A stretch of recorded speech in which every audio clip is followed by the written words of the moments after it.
What's up, DAW Nation? My name is Wyatt and I want to welcome you to the Monday episode of Behind the DAW. Now, if you're new to the podcast, don't worry, it's totally fine. This is a podcast where I interview music producers, artists, music industry experts, singers, songwriters, sound designers, and like literally everyone else in between on an emotional, philosophical, branding, marketing, and overall music business basis. But you caught the Monday episode. And the Monday episode, what this is that over the course of the month, in my free time, I find a book that I think would be really, really beneficial for music producers. I then read that book, I take notes on that book, and I figure out how to apply those principles that are taught in there into a music producer's life. And then I bring all of that knowledge, all of that wisdom, all of that value back to you and just give it to you freely. So that way, number one, you don't have to find the book. Number two, you don't have to read the book. And number three, you don't have to figure out how to apply it into your life. I'm just literally handing it to you on a silver platter, all right? And something I feel like I should mention really, really quickly. So we are currently building a new studio right now. So I got a little bit of acoustic, treating in this room right now. I'm talking through my chaotic eyeball. I got some foam up on the wall and stuff like that, but we're actually having people come into the office next week, I believe on Monday.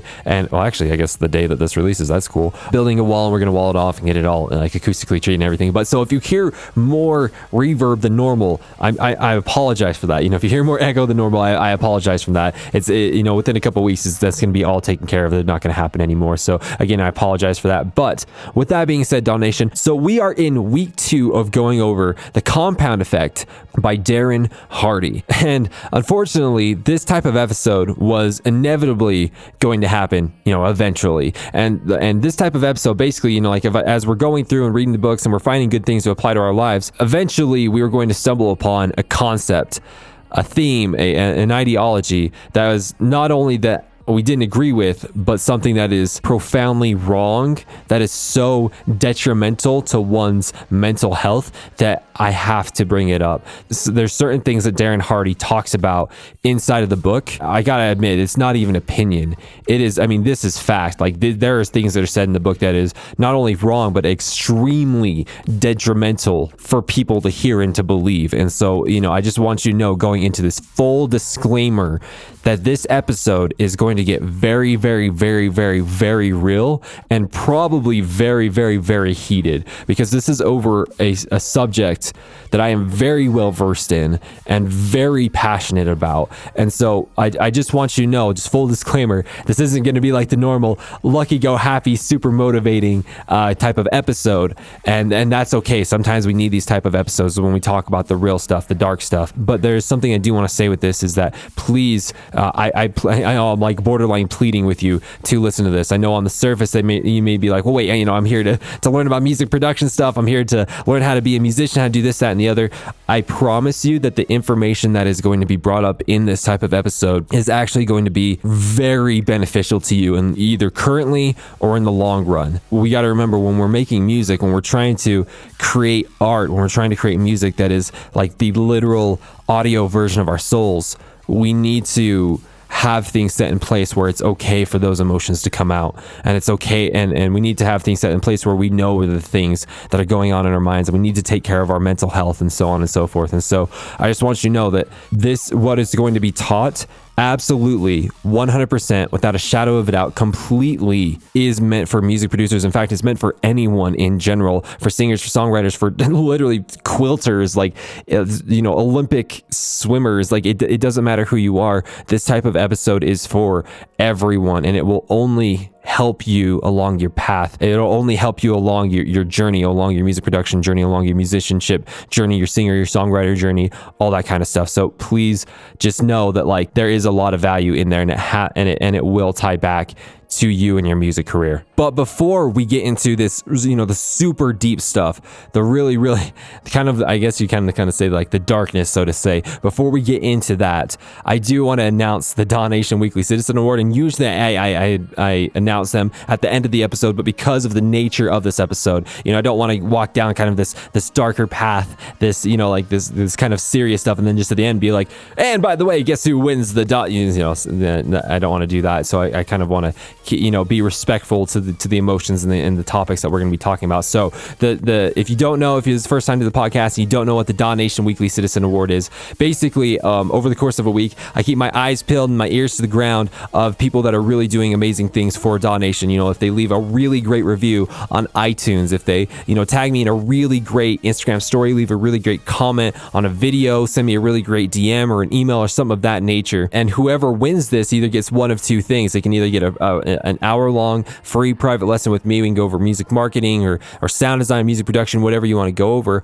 or they get to come on and co-host with me on an episode of In the DAW or Behind the DAW, an interview, like a big music producer, music industry expert, someone of that nature. So just really quickly, I just want to announce who the winner is this week, and then we'll get into the really deep stuff for this episode. So I'm going to hop on over to iTunes, and they left a really great review on iTunes, which is awesome. And so this review comes from SS Al-Havi 11. I really hope I said that right.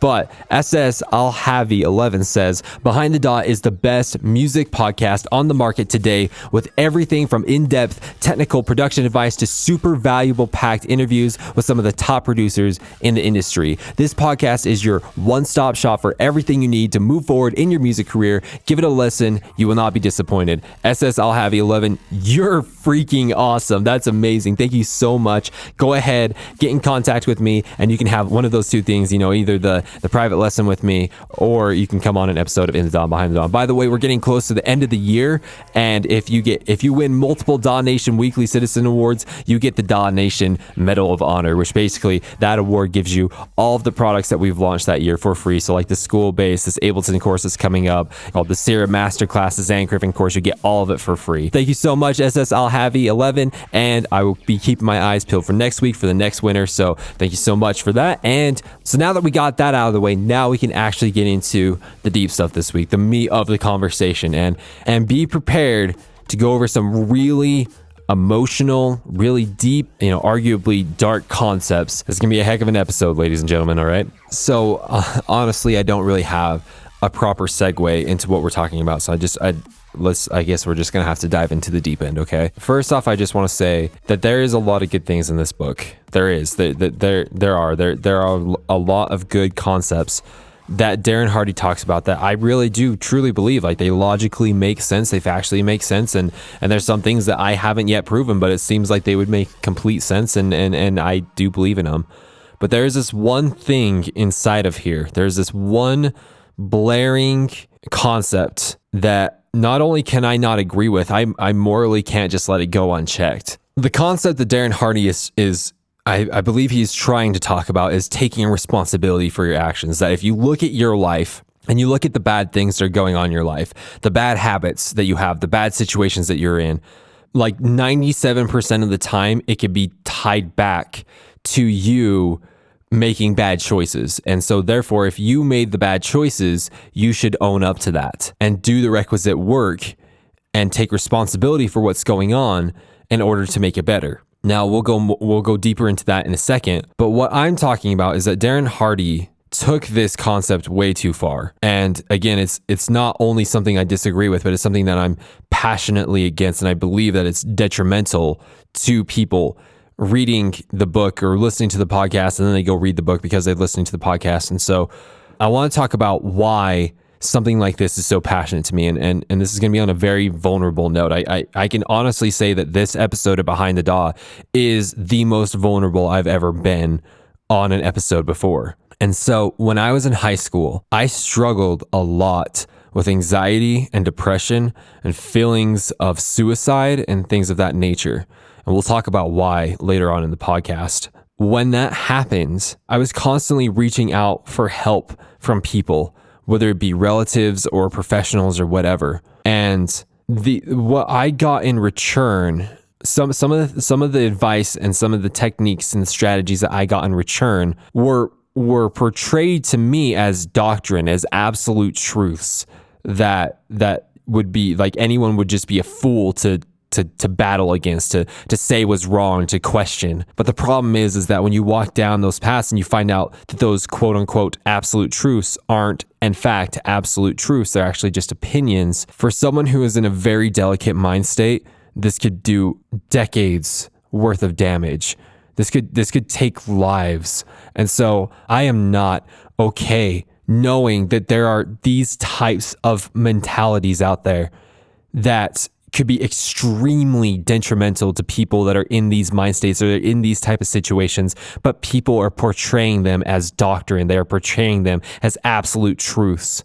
And I really do believe this is how Darren Hardy is portraying this certain concept in here. And I have quotes. I have direct quotes from the book that it's really hard not to see it that way. And I honestly, logically don't know how else to take it. And so with this being said, I want to go to a direct quote from the book because it's taking this concept of that you have control of your life, again, to an extreme. And so in this part of the book, Darren Hardy he's at a seminar, and it's a seminar about relationships. And just so you know, it's not just a seminar about like between a boyfriend and a girlfriend or a spouse or whatever. It's not that type of relationship. It's any relationship. It could be with a mother and a father, a friend, a cousin, a coworker, is anything of that nature. And so this guru at this seminar says this, and just so you know, this is a direct quote from the book. Okay, quote: "What percentage of shared responsibility do you have in making a relationship work?" End quote. And so what that means is, if you look at the quality of any relationship, what percentage of responsibility lies on your shoulders? Basically, if a relationship sucks, how much of the percentage of that relationship lies on your shoulders? Even going back and making sure, because I wanted to fact check this, I wanted to make sure that I'm not giving you false information, but even going back and actually listening to Darren Hardy say this, it makes me profoundly upset, extremely upset, because, okay, I'll just quote this next part, and I think it'll start to paint the picture more. You know, a bunch of people threw out numbers like 50-50, 51, 49, 20, 80, so on and so forth. And so this guru goes up to the whiteboard and says 100% to 0, basically saying that you have 100% responsibility of the relationship. And here's a direct quote from the book. Quote: "You have to be willing to give 100% with zero expectation of getting anything in return.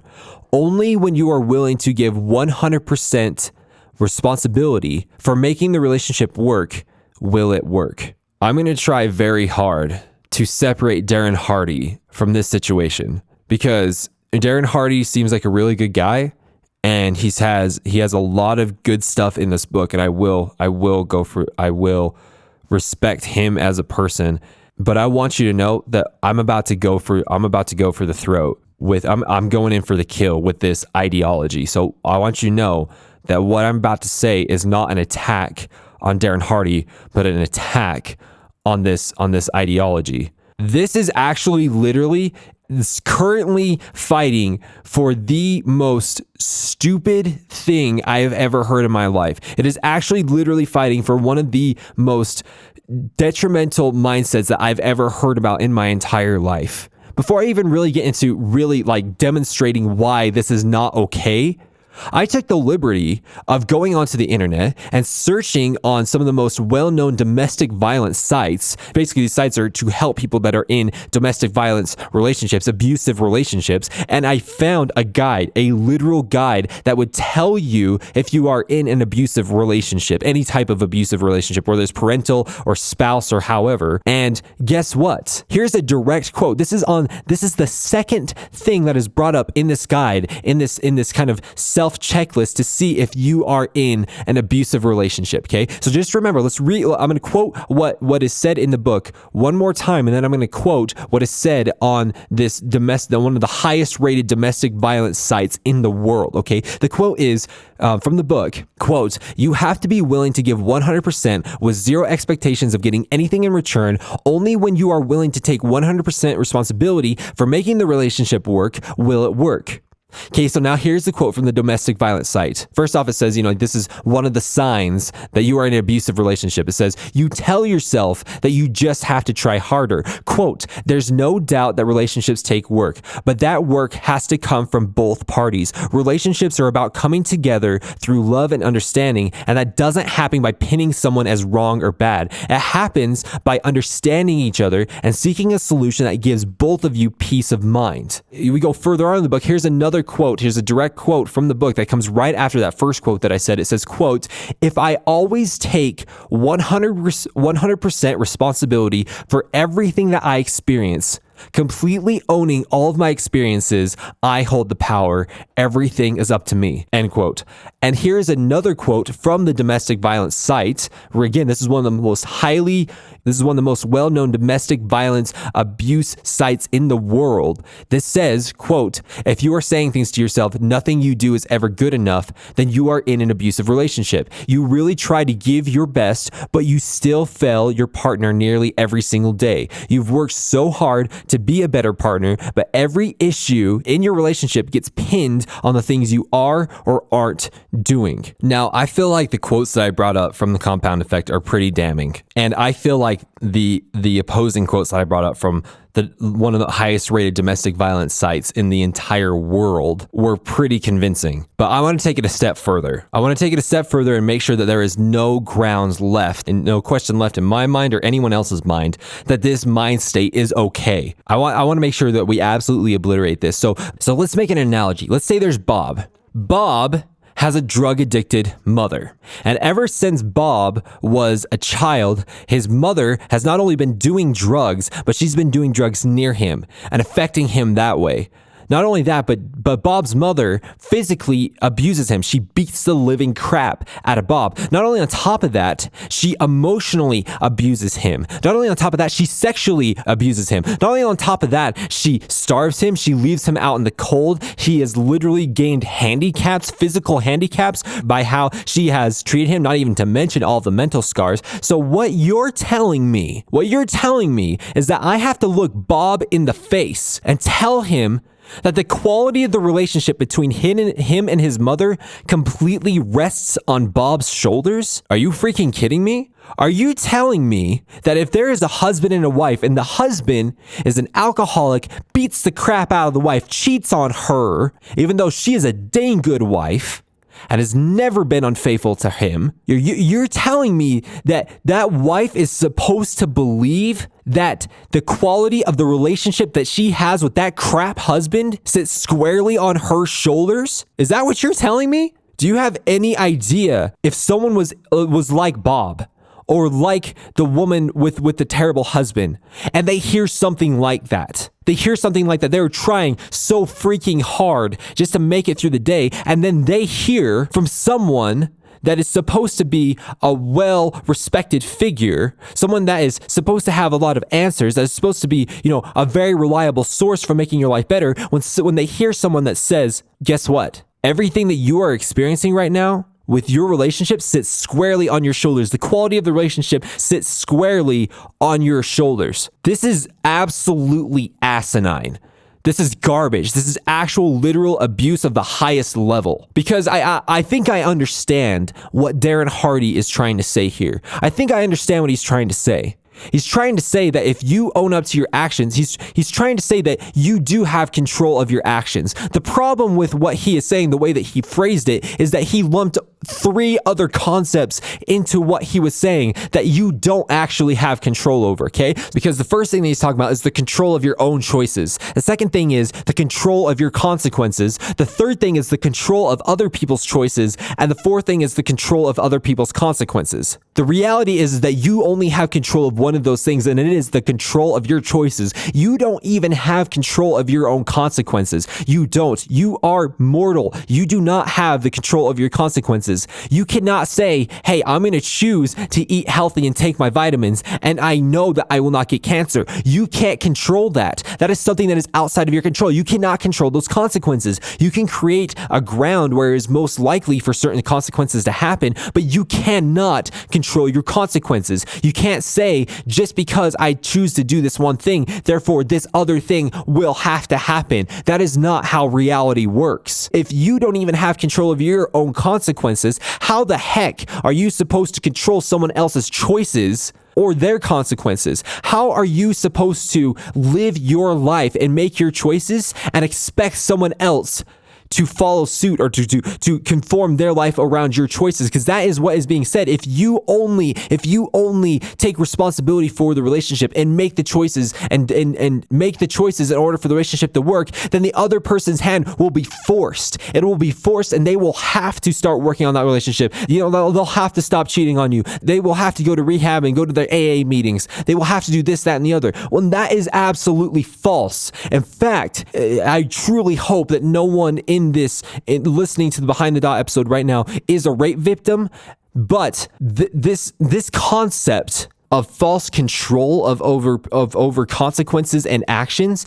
is actually taught. If you have been raped and you've went to a counselor or a therapist, one of the main strategies that therapists and counselors use is to teach this concept that you don't have control over other people's actions. Because most of the time when someone, like for example, let's say that there is a child being molested by a parent, one of the common things that the child says is, oh, the reason why Daddy did this is because I dressed a certain way, or because I did this certain thing. Therefore, if I do not dress this certain way or do this certain thing, Daddy will not molest me. Well, of course, that's false. It doesn't matter. It's a false sense of control. You can't control the other person's actions by changing your choices. That is not how that works. And to try and embed this in someone's mind is abuse in and of itself. This is not okay at all. You do have control over your choices, and I will fully support that.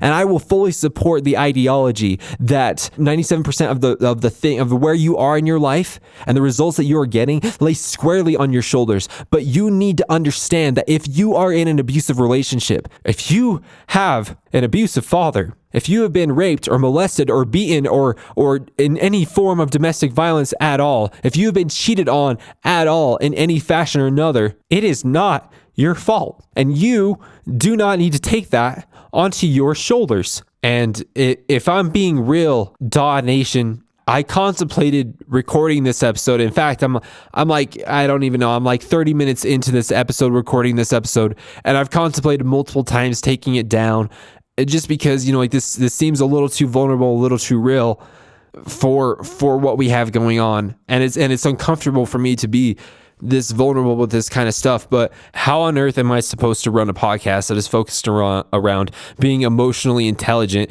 and emotionally open and being vulnerable? How on earth could I have recorded the Superfan episode and talked about being vulnerable and how important it is, and then feel something so strongly and have an opportunity to be vulnerable and not take it and go against everything that I've told you guys to do with being vulnerable with your followers and being vulnerable with relationships and stuff like that? How on earth can I say those things and not be vulnerable now? Wow, this is really hard to record this episode, and I can feel so much force trying to tell me not to do it, but this is something that I'm incredibly passionate about and that we need to keep going, and that we need to keep talking about. Because if we're being real, DAW Nation, the reason why this hits home so hard is because my entire life, my dad was a drug addict, and I wish it could stop there. I watched my dad do horrible, awful things to me, my sister, my mom, and everyone around him. I watched him do horrible things, absolutely horrible things that we tried to get the law involved with, but because we were in a small town and because he had a certain last name,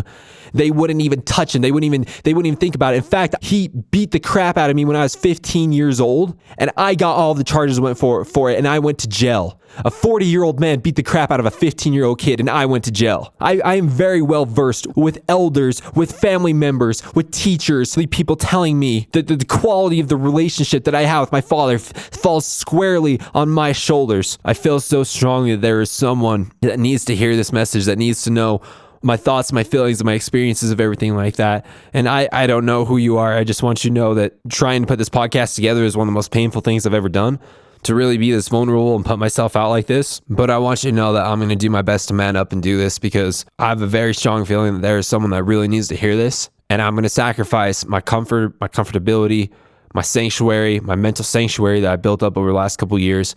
And I'm going to put it out on the table. I can't stand the feeling that I have knowledge, that I have skills, that I have tools, that I have facts and logic to help someone in this type of situation. And I'm going to hold it back just because I'm scared, just because I don't want to relive those experiences. Okay. So I want you to know, DAW Nation, I'm not saying these kind of things as a boo-hoo. I'm not trying to say these things, as like, oh, Wyatt, like you're so strong for going down on a limb saying this. I don't care about any of that. I don't give two craps about any of that kind of stuff.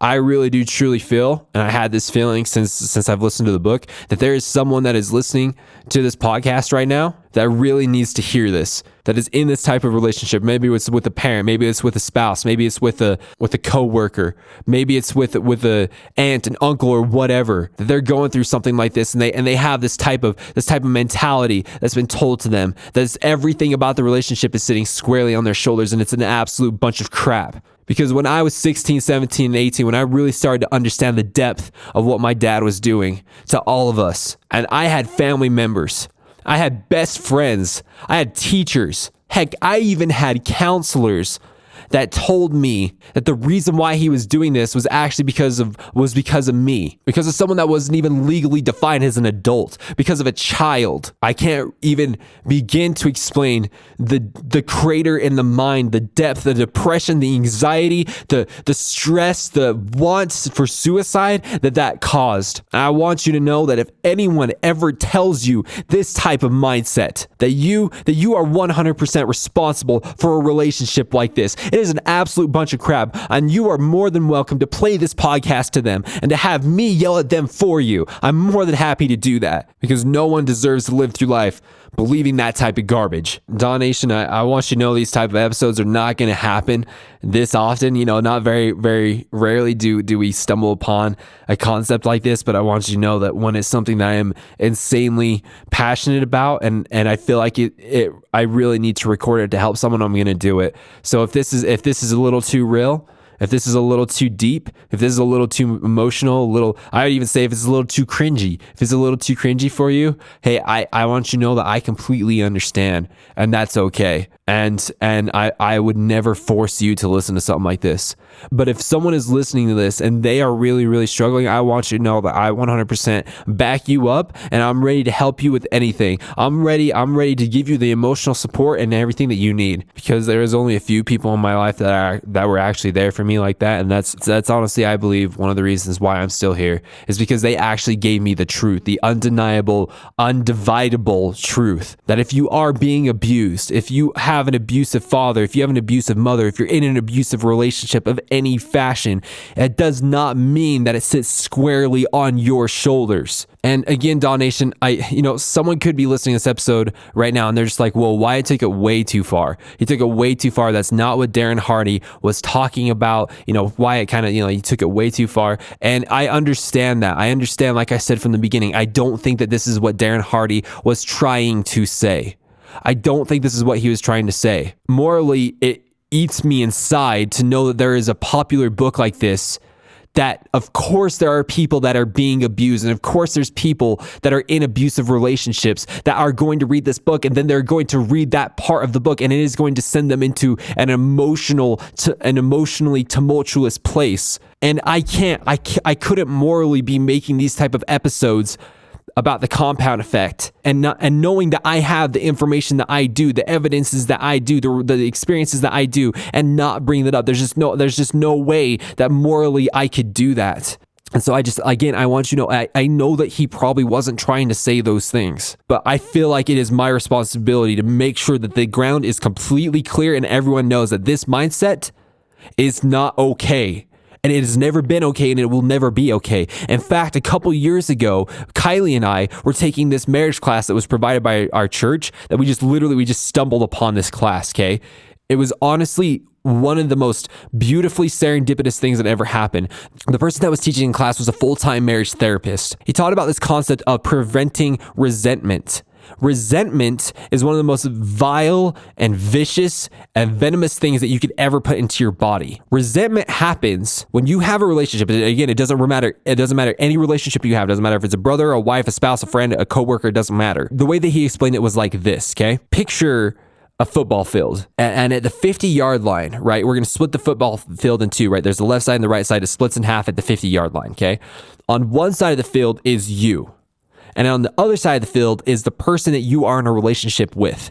If you want to build that relationship with that person and have a really strong relationship with that person, that is built off making and keeping good commitments. And the way that you make and keep good commitments is that you talk to each other from the either side of the football field and you stay on your side. The minute that you start compromising on the commitments that you have made to the other person is when resentment is formed. For example, let's say that you are married and the agreement is that when you cook, the other person the other person does the dishes. But if one night you cook and the other person, your spouse, doesn't keep up on that commitment, and that means that you are crossing the 50-yard line and you are going over and you are kind of, doing more than your share. And when you do more of your share, resentment is created. This is called enabling. So for example, let's say that you, like in the concept of my dad was a drug addict. And so I was always going across the 50-yard line, to make sure that he was okay, to covering for him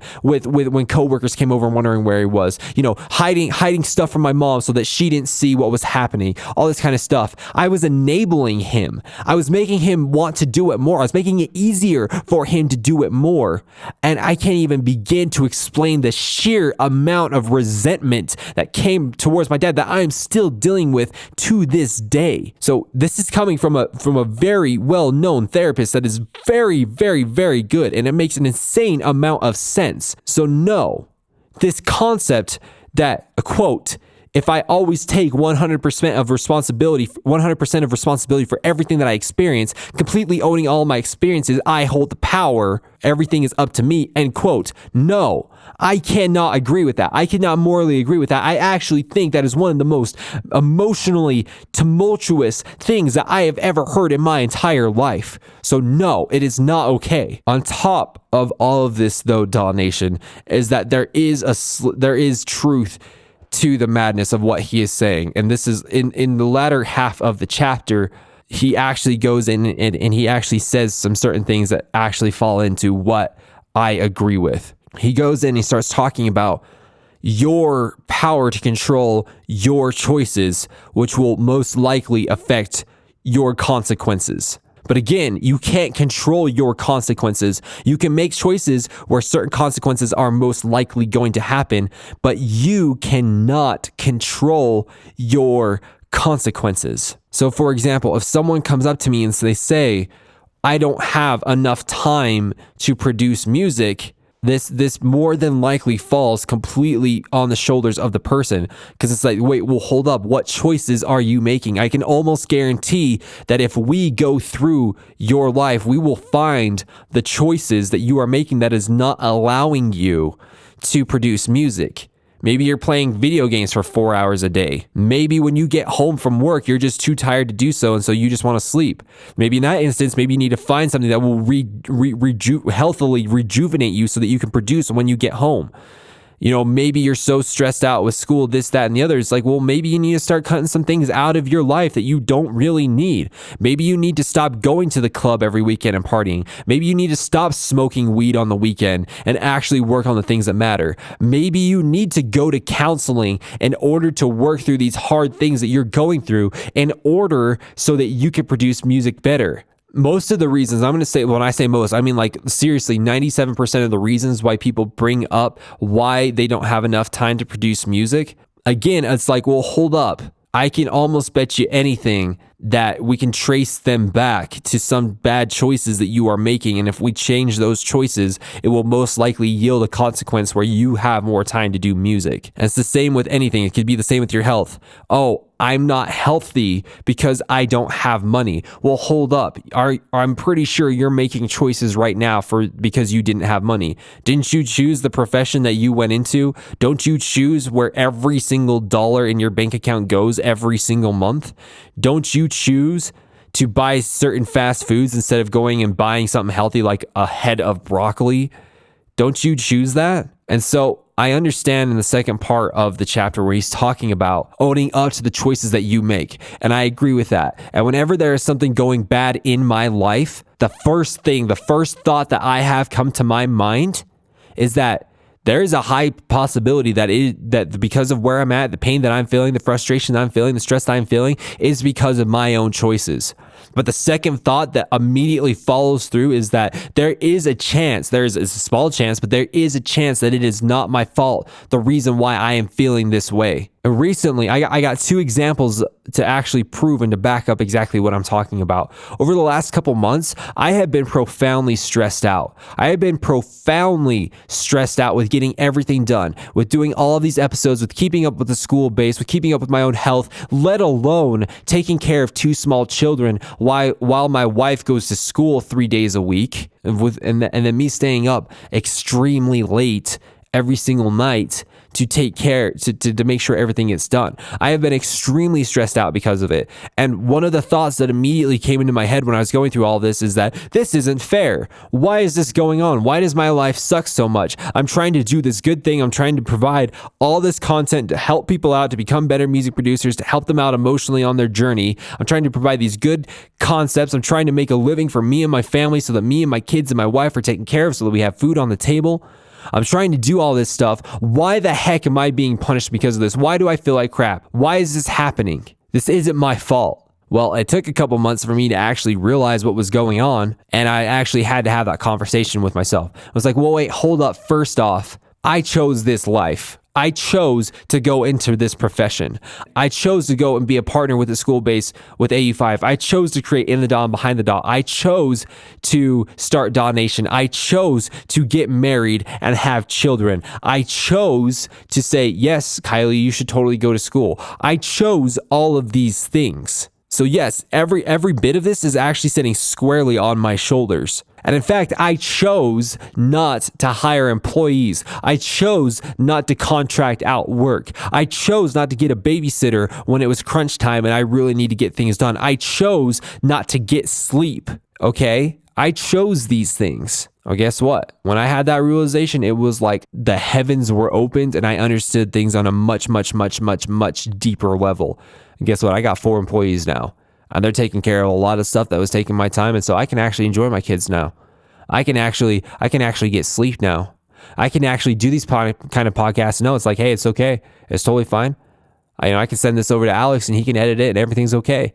I have that right now. And guess what? My quality of life is shot through the roof because I chose to start problem solving, figuring out, okay, why am I here and how do I get out of it? And to wrap this episode up, I want to go back to me talking about my dad because it actually, the situation with my dad actually incorporates both sides of the coin on concepts of both sides of the coin, which says, no, this situation is not my fault. And the other side of the coin, which says, there are some things in this situation that are my fault and that I can change. I don't talk about my dad a lot on this podcast because if we're being absolutely frank, I don't really think that he's worth talking about. He did a lot of awful things.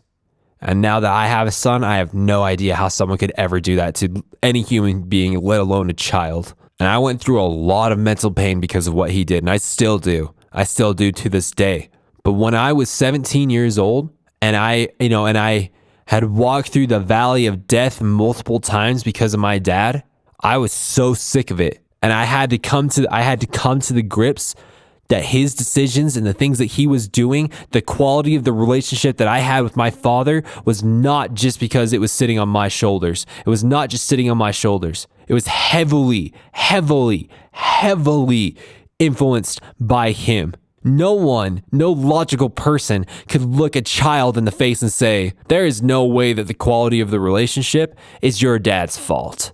There's no way that because he takes too many pills and then falls over and beats you, that it's his fault. What logical person is going to say that? When I came to that realization, I was absolutely fed up with everything, and I was so mad, and I was so hurt, and I was so broken because of everything. I was done. I was ready to do anything. I was ready to go to war to try and fix this, to try to do something. And that's when there was this huge shift in my mind where it's just like, I understand the quality of the relationship. I understand that my dad's actions is not my fault, but I will be damned if I don't do something to stop it. If I don't make the choices right now to make my life and my family's life better. And so I remember it was probably in October. It's probably like, we're probably like sitting, I mean, that was back in 2010. We're probably like sitting like this episode could come out literally 9 years from the day that this happened. I don't even know. I can't even remember the day. And I remember calling my therapist, which frankly I didn't really think was that good of a therapist, but I was like, I don't even care. I'm doing something. I'm taking action today. I don't care what it is. As long as I know that I'm moving forward, I'm taking action, I know that I can be okay. And so I did. I went and called my therapist. I told him everything. I told him all the lies that I told my therapist over the years. I'm like, I lied about this, that, and the other. My dad's doing this. My dad's doing that. He just did this. He just did that. You know, he's lying to the cops. He's doing this. He's buying this. He's stealing this. He's poaching this. He stole this person's truck. He did this, that, and the other. You know what my therapist did? He called all of my family. He called every single member of my family. He called my aunts, my uncles, my grandparents, my sister, my mom, my everyone. And he got everyone together. And that night, that is when everything changed. And we got everyone together and we said, Dad, if you don't fix this, then we're out of here. And he didn't fix this and we were on the run. And it really, really sucked. But it was much better than sitting there living in a lie, believing that it was all on my shoulders. And the reason why I'm telling the story is because I took action. I was saying, okay, I understand that the choices and the consequences of my dad is not my fault, but my choices of what to do about this situation right now is completely squarely on my shoulders. And I can accept that, and I will do everything in my power to stop it, to change it, to do whatever, because this is not okay. So I want you to know, DAW Nation, if there is someone that is listening to this right now, I want you to know that if you've been abused, if you've been raped, molested, beaten, left out on the streets, left out in the cold, been starved by your parents, neglected, emotionally abused, physically abused, spiritually abused, whatever you want to say, if there's any of you that is that is even scratching the surface of any of that kind of stuff, I want you to know right here, right now, that is not your fault that kind of stuff happened. That is not your fault. I also want to say there is a very, very, very, very, very special place in hell for people that abuse children like that. But I also want you to know that you have full control of what happens right now in your life. You have control to leave. You have control to get out of that situation. You have full control to go tell someone about it, to make sure that you get the help that you have. You have full control to do whatever you have. You have full control over your actions right now to go and make sure that never happens again. You have full control to take actions right now to make sure that you're safe. So eventually you can be like, I am here now because I made the right decisions. You have full decisions over your choices right now that will help you most likely give you the results that you need. You know, I'm just on a really personal note, and not like this whole interview has been personal enough. But just on a personal note, if any of you are struggling with those things and you don't know who to talk to, you don't know what the first steps are, you have no idea where to go or what to say or who to talk to or anything like that, you don't even have the courage to really admit the situation, the depth of the situation of what you're going through. If that is any of you, if that's even kind of any of you, please reach out to me. All right, I've had 20 years of counseling. I've been to the darkest depths of humanity, of the mind, and I understand what those things are like. And I want you to know that you are not alone. I want you to know that there is a way out. There's always a way out. 100% of the time is there a way out. And I'm here for you, and I'll help you. I'll give you the resources that you need. I'll point you towards people that can help you. I'll tell you step by step what you need to do. I don't care, because I can't, like I mentioned in the beginning of the episode, I can't live with myself knowing that I have information and tools and strategies that can help someone in the situation, and that I just keep it to myself just because I'm scared to be vulnerable. So DAW Nation, I want you to know that these type of episodes, I'm not referring to the Monday episode. Obviously the Monday episode will keep going every single Monday, but these type of episodes that are very vulnerable and that are very real and very deep and very, very passionate, I want you to know that these probably aren't going to happen very often to this extent, okay? But I really just wanted to clarify that I felt very strongly that someone within DAW Nation needed to hear this. And I will gladly put myself on the line in front of all of DAW Nation. I will gladly go into the darkest depths of my experiences and be vulnerable. I will gladly do that. Even though it's going to hurt like crazy, I will gladly do that to help just one of you in the audience that needed to hear this. And maybe it wasn't just for you. Maybe it was for someone that you knew. And now you can show this podcast to them, and now this is going to change their lives.